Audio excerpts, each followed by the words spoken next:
ನಮಸ್ತೆ ಬಂಧುಗಳೇ, ನಾವಿವತ್ತು ಹಸುಗಳಿಗೆ ಮೇವನ್ನು ತರಲಿಕ್ಕೆ ದಾವಣಗೆರೆಗೆ ಬಂದಿದ್ವಿ. ಯಾಕೆಂದ್ರೆ ನಮ್ಮ ಶಿವಮೊಗ್ಗ ಭಾಗದಲ್ಲಿ ಭತ್ತವನ್ನು ಬೆಳೀತಕ್ಕಂಥದ್ದೇ ತೀರಾ ಕಡಿಮೆ. ಹಾಗಾಗಿ ದಾವಣಗೆರೆ ಭಾಗಗಳಿಗೆ ಬಂದ್ಬಿಟ್ಟು ನಾವು ಈ ರೀತಿ ಹುಲ್ಲನ್ನ ಕೊಂಡ್ಕೊಂಡು ಹೋಗ್ತೀವಿ.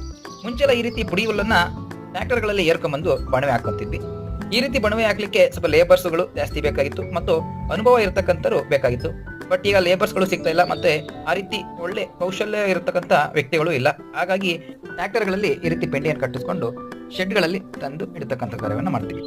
ಈ ರೀತಿ ಪೆಂಡಿಯನ್ನು ಕಟ್ಟಲಿಕ್ಕೆ ಟ್ರ್ಯಾಕ್ಟರ್ ಅವರು 40 ರೂಪಾಯಿ ಕಾಸ್ಟ್ ಮಾಡಿದ್ರೆ, ಭತ್ತದ ಗದ್ದೆಯವರು ಒಂದು ಪೆಂಡಿಗೆ 100 ರೂಪಾಯಿ ಕಾಸ್ಟ್ ಮಾಡ್ತಾರೆ. ಆದ್ರೆ ಇದು ನಮ್ಮ ಮಾವನವ್ರ ಗದ್ದೆ ಆಗಿದ್ರಿಂದ ಯಾವುದೇ ರೀತಿ ಭತ್ತದ ಪೆಂಡಿಗೆ ಅಮೌಂಟ್ ಕೊಡಲಿಲ್ಲ.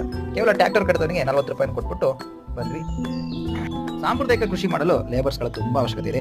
ಲೇಬರ್ಸ್ಗಳ ಕೊರತೆ ಇರೋದ್ರಿಂದ ಈ ರೀತಿ ಯಂತ್ರಗಳನ್ನ ನಾವು ಅವಲಂಬಿಸಲೇಬೇಕಾಗಿದೆ.